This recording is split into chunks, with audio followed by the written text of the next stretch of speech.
doing Jface games. It's been a little while. Today to do something different, I'm going to do a design challenge. Prof on the Discord channel told me that I probably should just do like a one page, like a 200-worder or a 2-page. I'm probably going to end up doing a 2-page. And in order to do that, I'm using the design challenge that we have on our Discord. In essence, you roll a couple different prompts, and based on those prompts, you come up with a small TTRPG. So I just rolled these, so I'm not rolling them on camera, but I just rolled these. In essence, we have the period is going to be prehistoric. All right, so that's sort of the period or setting, so to speak. The genre was, I have it right here, fantasy. The fantastical historical, this is if you happen to roll this, then you can roll down on this chart. The tone was fairy tale. I know that's interesting. The playstyle was theater of the mind.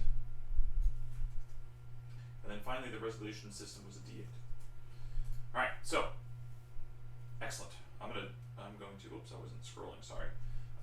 Here's the playstyle challenge, or I'll go to the top so you can see it all. Here's the period, here's the genres, here's the subgenre of fantastical history that you could get, here's the tones, here are the playstyles, and then here are the different resolution systems. Alright, so I'm going to delete all this, and I'm going to give myself an hour, right?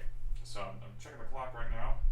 I'm going to give myself an hour, I'm going to put timestamps, and then I'll probably do a summary at the very end so you can just jump to the end if you want to. But that's up to you. Or you can come along on this kind of journey. I don't know where this is going to go yet. So let's start with period. So when I think about prehistoric, this is going to be me just brainstorming ideas. In essence, the idea of prehistoric, I'm not going like caveman type stuff. It's just the idea that prehistory means no historical records, right?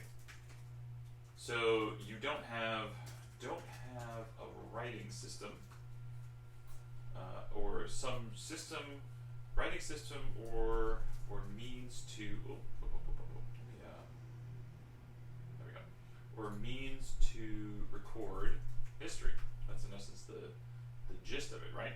So what does that mean in terms of why is this? Well, what are the barriers? It could be that you can't utilize normal agriculture, right? For whatever reason, you can't settle down, like no settlements. So you don't have time to actually create a settlement because struggle for survival, right? I like the idea that you are not the apex predator, right? So maybe there's like megafauna that are about, and so you are not it. I like the idea potentially of like, well, so communication barriers. This is the idea that like no written language is one version of this. And then finally you have something like, what else could it be? You could have natural mythology, right? You don't have the scientific means to explain what's happening, so there's a lot of myth. And I like this because this might dovetail into fairy tales. Right? Cool. Alright, let's think about fantasy, right? So the fantasy genre is usually, this is how I interpret fantasy genre, so bear with me. Fantasy genre usually is something, to me, like good versus evil. Usually there's some magical elements to it. Usually there's epic questing going on. Hero's journey. I know some people don't like the idea of the hero's journey, but that's just a cue for me, right, in terms of that. Mystical creatures, right? These are things that sort of denote fantasy. Fairy tale? Ooh. I think that fairy tale for me is the idea that you have wonder, whimsy, you have moral lessons, universal truths, you have symbolism, right? Because things represent things. Usually optimistic. Well, this is how I view them, optimistic or hopeful, but I mean, obviously, I know that Mother, or the Brothers Grimm, those aren't very optimistic, hopeful. Harmony, right? So these are things that I think of when I think of like fairy tales, for me. Let's think about anything else. Theater. So I don't need to really write anything about theater of the mind. Theater of the mind is the idea that I'm not going to have combat necessarily. There's no grids. It's all going to be. It still can be tactical. It still can be. It's not narrative. So there's still elements of mechanisms determining resolutions, and you can get finite. Okay. So now what do we have here? Let's think about how this means anything to me. What are some different symbolisms of fantasy? Right? We have. Let me just make a bunch of spaces down here so that I can scroll this a little bit. We have good versus evil already, which is nice. We have light versus dark. We have love's triumph. We have forbidden knowledge. That's a good sort of trope. Nature's harmony. Sacrifice. These are kind of things that I think transformations, specifically like seasonal. These are things that I think are symbols from fairy tale. So that's cool. So let's look at, let's combine a couple things here. So we have this idea of symbolism, and we have this idea of megafauna. So what if we have symbolic megafauna, right? Symbolic megafauna. And this is I know I'm just rambling stuff. And this is the idea that maybe these are the reasons for non-settlements, right? So these are things like, what are the things that would cause people not to be able to settle? Famine. What are the things that people might be terrified of who are in that sort of tribal isolation? Disease, fear. What are some other things that people that are in a tribal prehistoric time would be terrified of? Famine, isolation, disease, fear, like weather patterns, natural disasters, right? And so now, maybe there are megafauna that kind of represent these. Maybe there are some massive eaters, right? So equivalent of like a locust, but massive. I was thinking like a bovine type creature, but huge and just a lawnmower, right? So now you have this massive eater, like herd. You have isolation. Maybe there's some sort of like giant bird-like creatures that pick people up and take them. Maybe there is some sort of plague-like disease you have to be aware of. Fear would be some sort of terrifying apex predator. And then natural disasters, maybe there's some sort of elemental monsters that rage, right? So just giving some things that trying to shape the world, I guess, that I'm thinking of. So now this is giving some symbolism, some megafauna. We have this prehistoric concept. So now let's get into what's going to make this a journey or a quest for people. So what's the point? This was all just kind of shaping, I'm just getting thoughts out there. So what's the point? What's the point? One shot where this could be cool. So it's a one-shot where your party are the myth. I'm gonna put a random thing. Guardians, right? Idea being that you want to create a new story for your people to believe in and to empower and give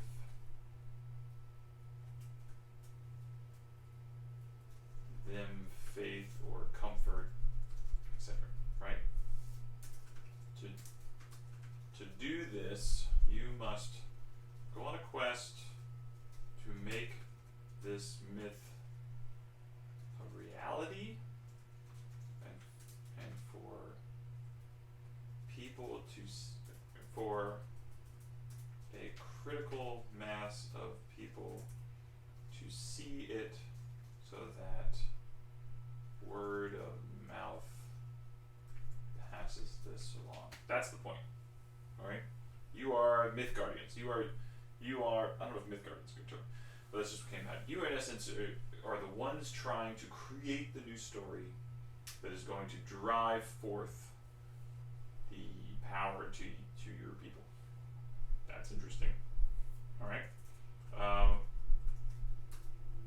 So we have setting. We have well, let's get more of a setting. Setting. What is this going to look like? Mega harsh environmental setting where megafauna that represent fears of an unsettled people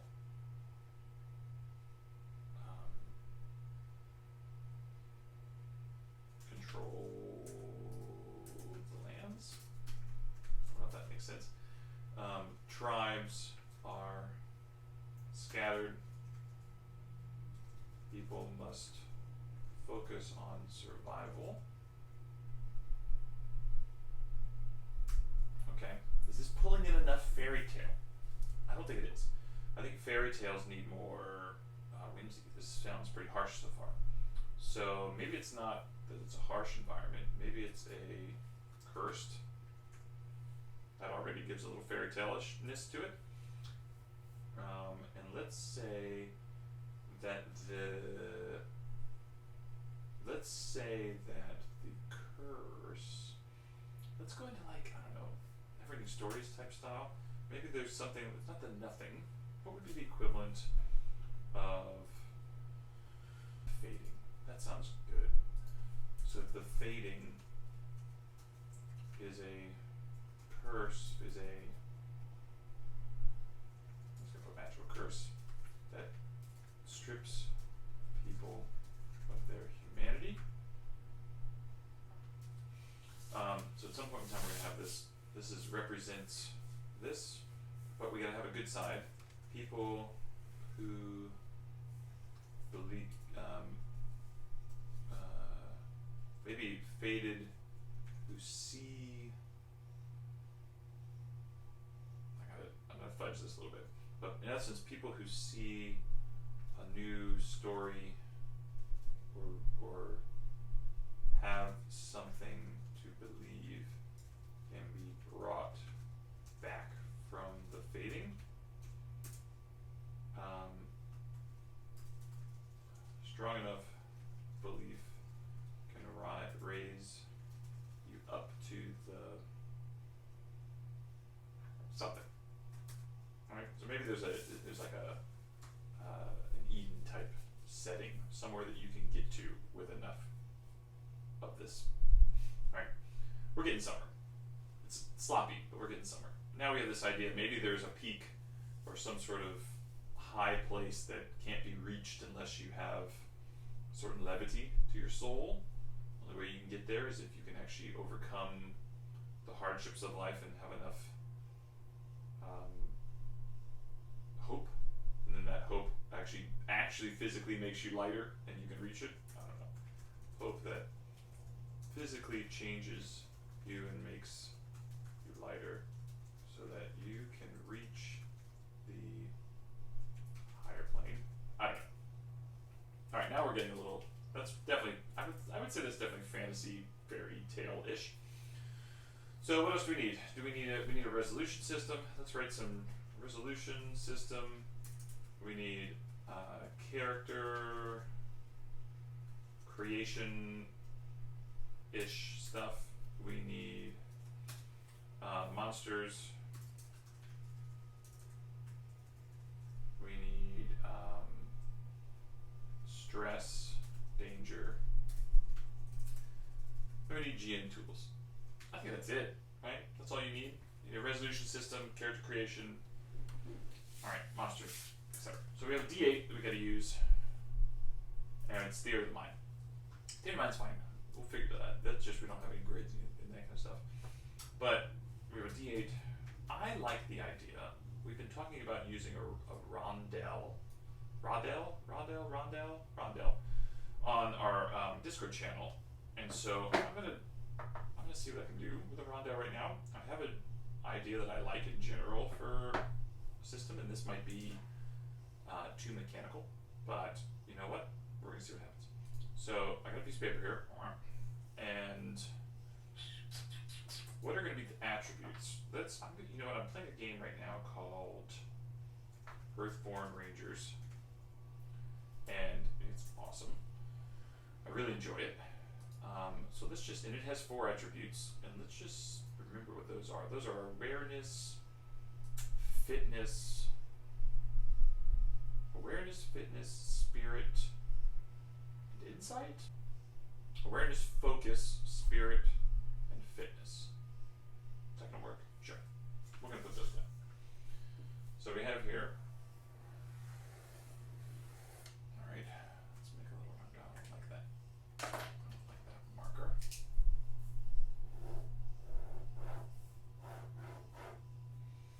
And let's put them with spirit,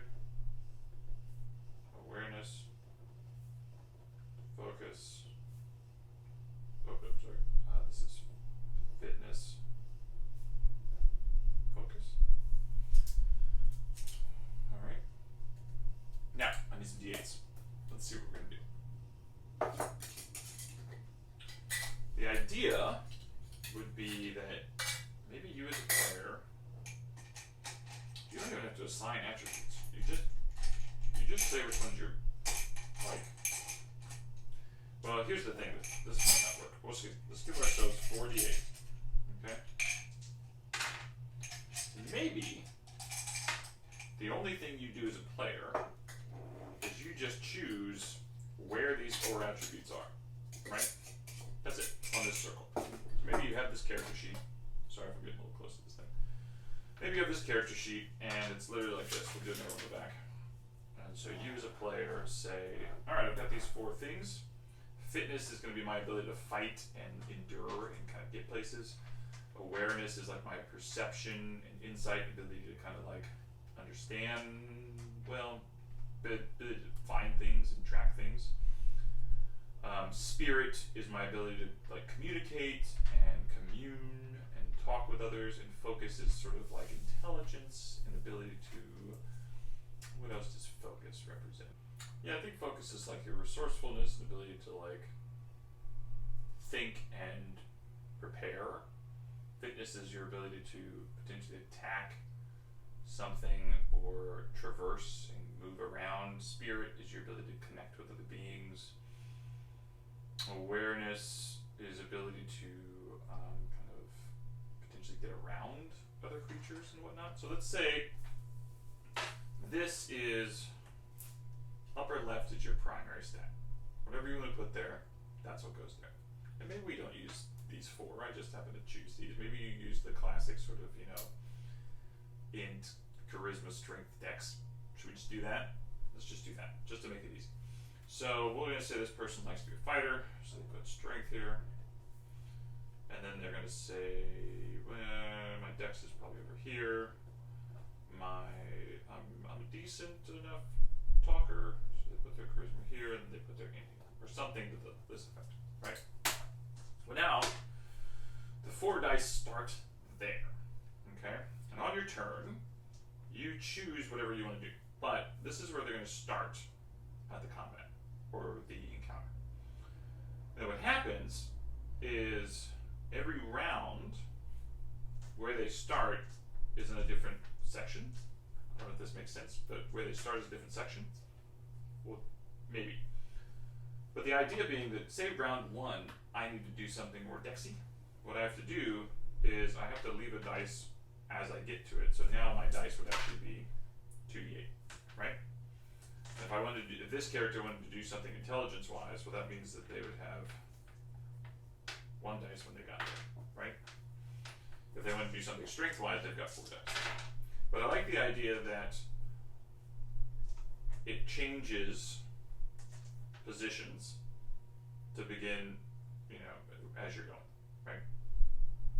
And maybe what you can do as a player is you can say, you know what, I need to start here, like I'm here, and you're like, I need to do another strength action. So I'm going to get rid of 1 die to push all my dice back to that starting position, right? Maybe that's what you can do. That's harsh, because now you've sacrificed that die. And what we're going to say is resolution system-wise is that this is just a dice pool system. So what is it? If you think about maybe a 6 or higher is a success. Because if you think about like a output D6 and an output D8, if we calculate these, a typical dice system where you're using D5 D6 is an 83% chance of a D5 or higher. So a 6 or higher is 75%, so it's nicer, right? So that's a nicer system. That's fine. I'm okay with that. So we'll say a 6 or higher is a success. What you're going to do is you're going to say, all right, I'm trying to do this action. I got one success, right? Or I say I got 2 successes. Let's say I'm trying to do, or maybe it's not number of successes. It's just you need 1 success to resolve that, whatever it is. You just need 1 success. So I'm trying to do something dex-based. I have to leave a dice there, leave a dice there, roll these, 1 success, I was successful. I completed the task, right? And then at the beginning of the next turn, it starts here, right? Beginning of the next turn, it starts here. The reason it starts in different locations, I think, is that to me that describes the nature of combat in terms of there's different openings, different opportunities, and maybe each of these is there's something you can do for each kind of turn, right? So we'll say Radel, where you choose the order of your 4 attributes. 4d8 start there. Anyway, start the top left. To use an action, you have to drop a d8 along the circle and roll how many you have left on that spot. And then 1 success. All right, success equals D6, 6 or higher. We'll say 2 successes. Maybe we'll make it successes, and we'll say 1s are complications, right? Something like that. Simple. So now your character creation is choose your 4 stats and put them in the circle, right? All right. So now what happens? What's fading? There's got to be something where the danger is that you could fade, right? And I just watched that video on corruption for the new, what's his name? Dave, it starts with a T, I forget his name every time. He did a video looking at that, there's a new kickstarted TTRPG out right now.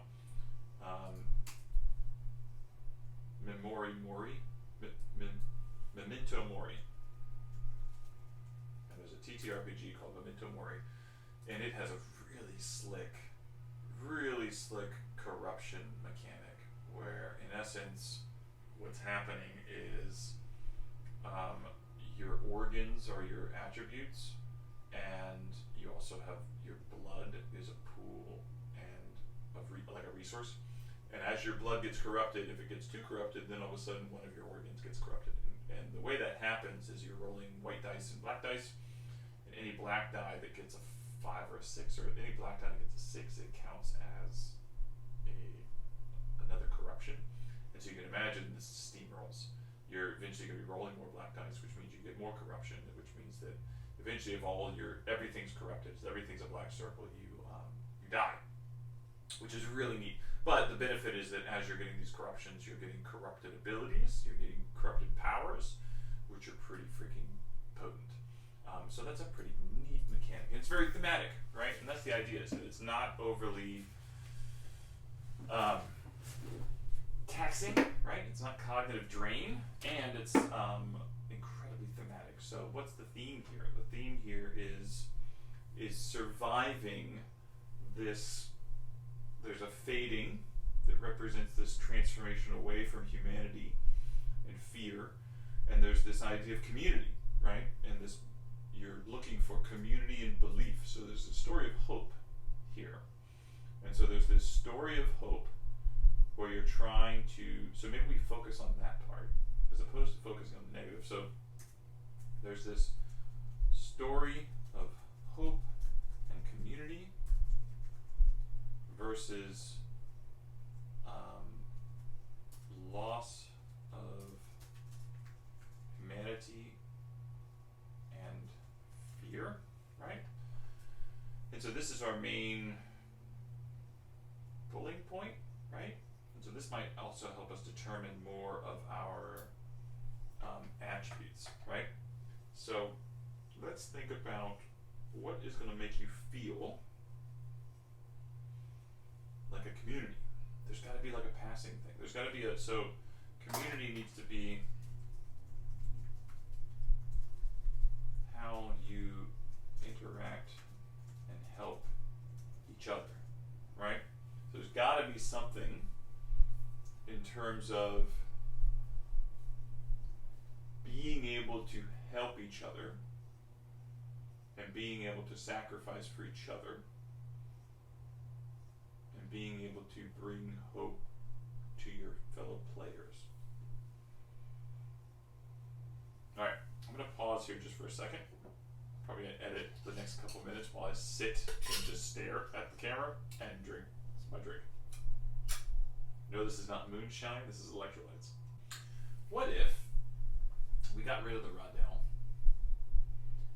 and what if we had a weird mechanic where all we have in essence is, let's do something different. Let's say that you have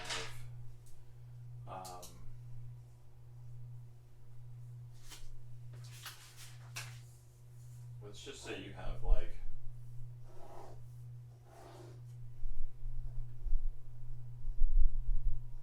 community dice, me dice. I like this me dice. And let's say you as a player have X amount of D8. Wait, this game might take a shit ton of D8, I'm not gonna lie. Right? Now, there are different actions in the game that might be team-oriented or group-oriented.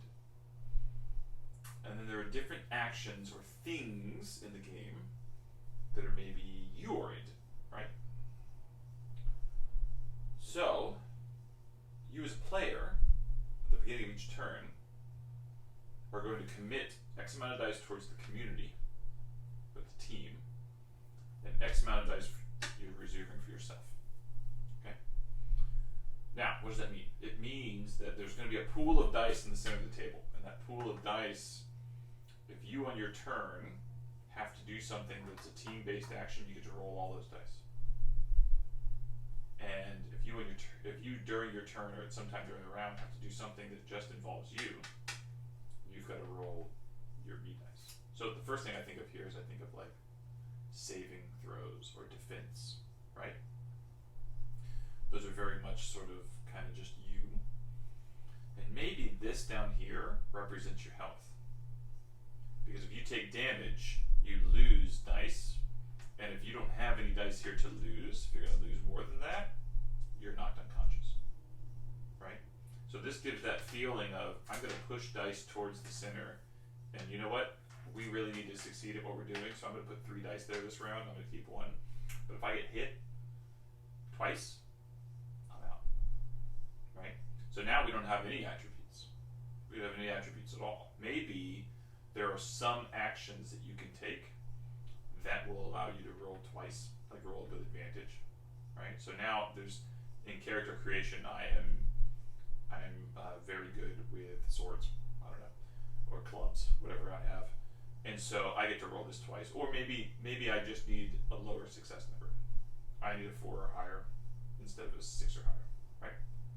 But I still have the same amount of dice. I only have 1 dice. So now this seems to me really fun, right? Because now this is really bringing in that idea of hope, or not hope, but team, community.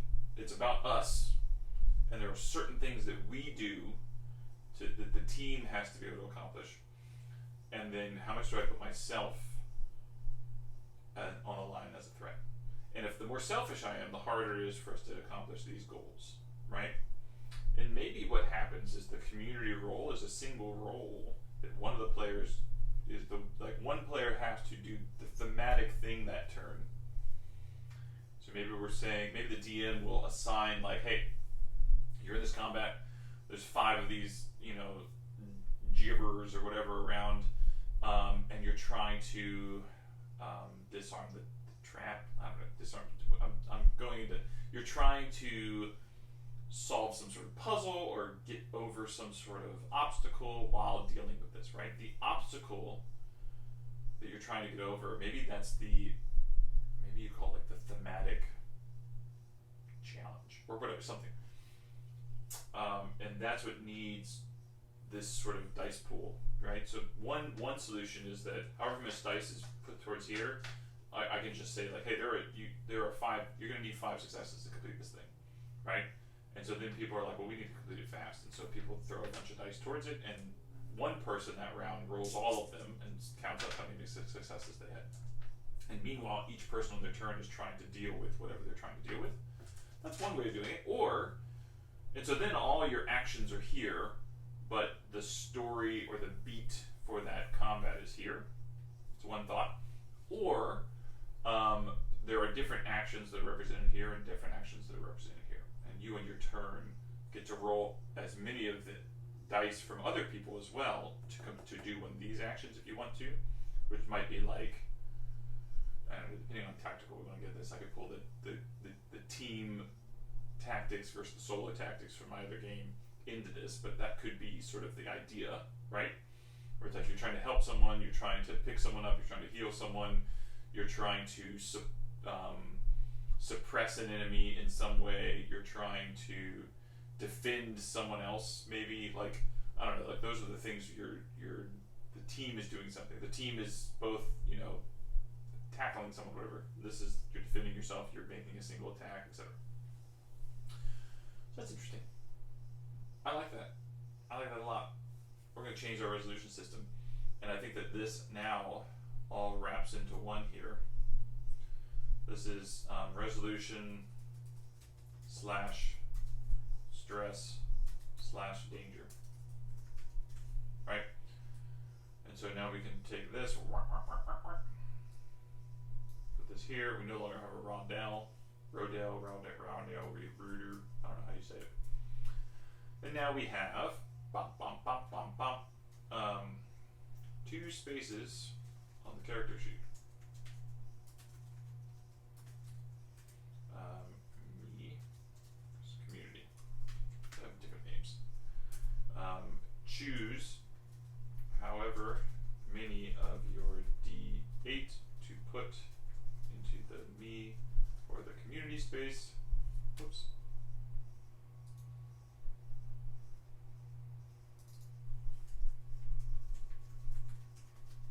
At the beginning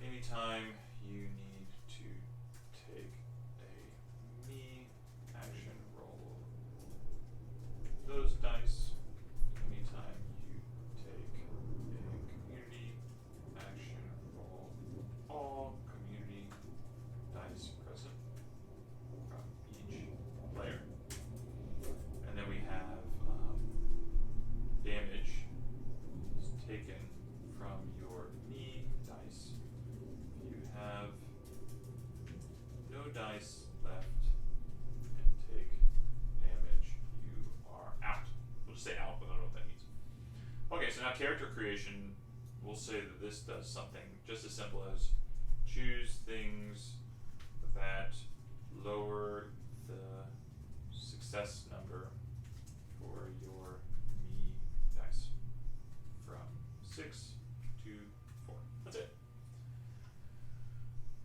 You know what? I think that so far this was pretty good. Alright, so we have a setting, we have the idea. Now, what we don't know is how is this tying into the theme? How is this tying into the idea that you're creating this epic quest to create a myth and create a story? How are you, I mean, is that going to be just mostly like DM story, or is that something on the character sheet? Is there enough here in terms of the character and this resolution system to make you feel like you're building? Well, I think this adds community for your team. This is much more of like your team feels that community. But there's got to be more to it. There's got to be something else, some other sort of larger meta currency or mechanic to bring your myth to life, right? There's got to be something that feels like you're building. I don't think we need monsters. I think I mean, I know it's theater of the mind, it's not narrative, but what I mean by that is I don't know if we need like major stats, as opposed to we just need to have a like, how do you take damage? Like what's going to cause you to roll those me dice in defense of yourself? So is this like the idea being, are there saves, damage, threats? Is this all just threats? And different threats require you to roll over different numbers. So maybe it's not like roll your die and those die have to, you gotta get a success. So let's say this. Let's say like maybe you've committed 2 here and 2 here. Maybe it's not that, oh, you're being attacked, now roll these and you need to get a 6 or higher. Maybe it's you're being attacked, both die, whatever the monster's threat number is, both die have to get over that or you lose that die. So let's say the threat is a 2, right? So if I roll this, both are 3s, I'm fine. Let's say the threat is a 3. I roll these, 8 to 5, fine. The threat is a 4, this is bad. This 1, dice is gone, right? So maybe monsters have a threat number. Monsters have a threat number that you roll your me dice against. You must roll above it. Above it or equal to, it doesn't matter. Roll equal to or above it.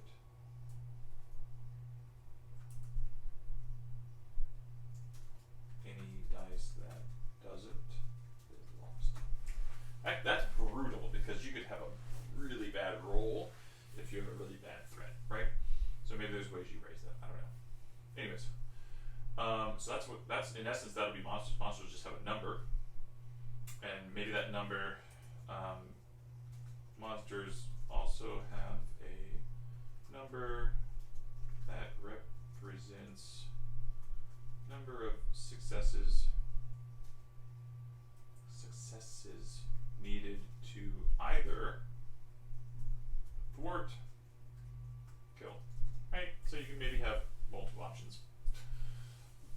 You don't have to kill everything. You can do something else to it, like scare it away or something. Maybe the DM has, maybe you as a DM just can make up stuff on the fly with this very simple system in terms of like, you know what, I'm going to say that this giant warthog can be timid, or no, it can be soothed, I guess, away. If you're calm, and so maybe it's thwart. If you take that route thematically, describe to me you're doing that, then it only needs 1 success. But if you're trying to fight it, it's going to take 3 successes to kill this thing, right? Something like that. Okay, so GM tools would be how to create a monster on the fly, how to set dice, how to set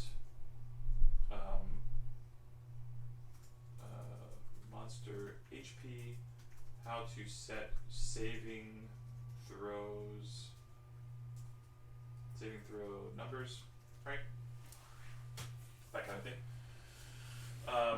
There's probably got to be something where it's like, how do you resolve non-combat, right? And so resolving non-combat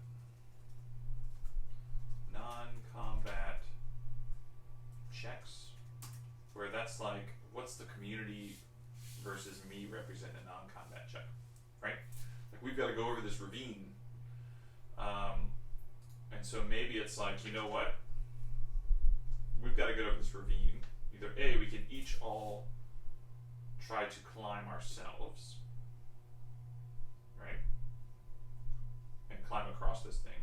And so this is how much dice I'm going to roll. And the DM's going to say, look, this is going to take 3 successes. You're like, ooh. Or we could, however many we set to the community, oh, this is kind of fun. However many all of us pool to the community, we roll that, and however many successes that has is going to be successes we add to then whatever we can get. So we could all try and pool them all and get 3 successes. And so we'd have to figure out how many numbers.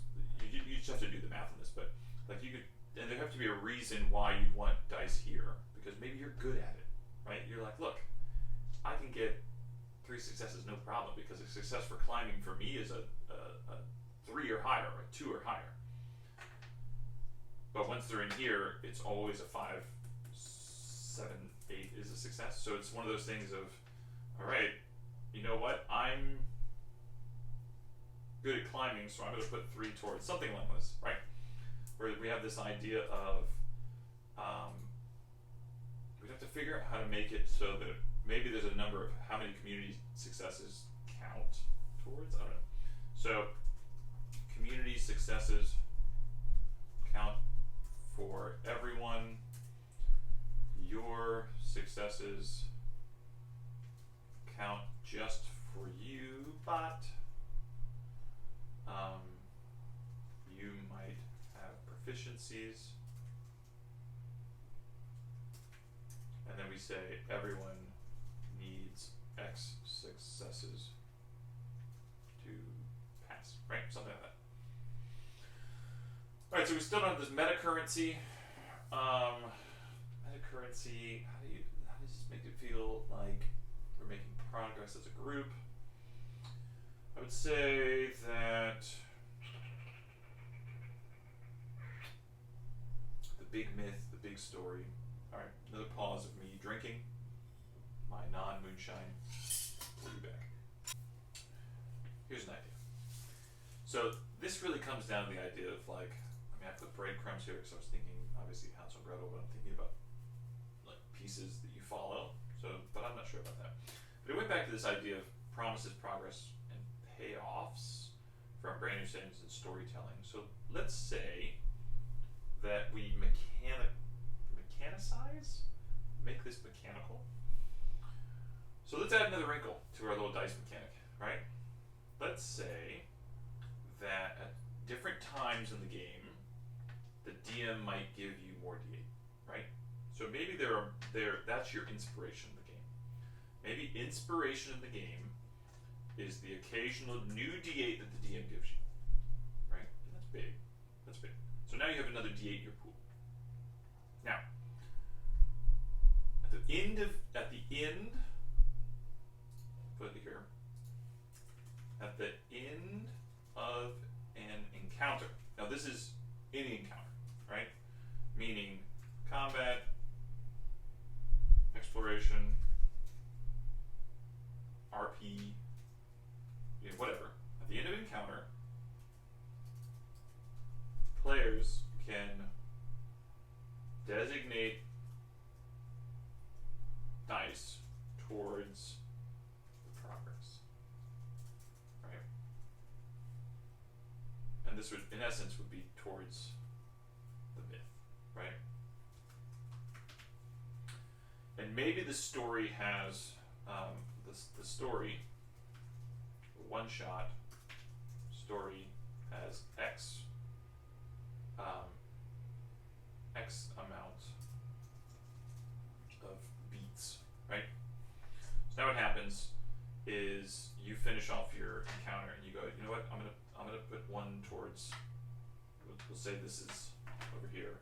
Here's one beat, here's one beat, here's one beat, right? And you're gonna say, I'm gonna put this towards here, right? And other players can as well. And what that means is that each one of these has X amount of D8s that are needed for it to be completed. And once it has all the right number of D8s, it will be completed at maybe at the end of the next encounter, right? Or something like that. Where it's like a beat resolves when it has enough D8 at when it has enough D8 and you have completed a new encounter, right? So it means what that means is that whatever you as a team have left, you have to survive something else or get through something else successfully in order to finally resolve that, right?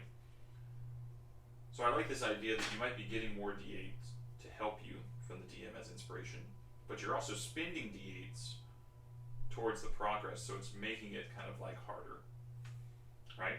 So this is a cool, to me this will look cool. The problem is that, how many damn D8s do we need for this game? You know, I think in reality we'd probably change it to a D6 because there's more D6 available, but damn it, I'm using D8 because that's what we're supposed to do. I think that's it for this, right? I think that gives us enough meat on the bones, and we're 8 minutes short of an hour. So let's do our wrap up. All right, wrap up. Final notes. We have a setting. So there's a cursed environment with giant megafauna, and there's no settlements, and people are constantly just trying to survive. They're scattered. There is a thing called the fading, which is a magical curse that strips people of their humanity, and people are trying to form their communities. However, you can bring a faded back with enough hope, and if they see something very hopeful or glorious, then they might bring back their humanity, or something very humane, I guess. They might bring back their humanity. And those who have enough hope, it actually physically changes you, makes you lighter, so that you can climb up to these higher planes that are the places of a little bit more safety, right? Potential. These megafauna represent a lot of the fears that people would have that are in, so not only do you have the fading that represents this loss of humanity, there's probably some sort of evil, great evil that's manifested this curse, but then also these megafauna represent different fears that people would have in this sort of like setting, right? Famine, isolation, disease, disasters, etc. What do you do with your character? Your character, you're going to choose some stuff in terms of like you think you'd be good at, and what does being good at means? Well, in essence, you're going to have a pool of D8 that represent you, and a 6 or higher is a success, and you just roll a pool. Now, if you're good at something, that's something you've written on your character sheet, maybe you only need a 4 to succeed, or a 2. I attack with my sword, I only need a 2 to succeed. Oh, I've got 4 successes, right? Something like that. At the beginning of a round of combat, or at the beginning of a round during an encounter, you have to decide as a player how much are you putting towards the community versus how much you're keeping for yourself. Different community actions.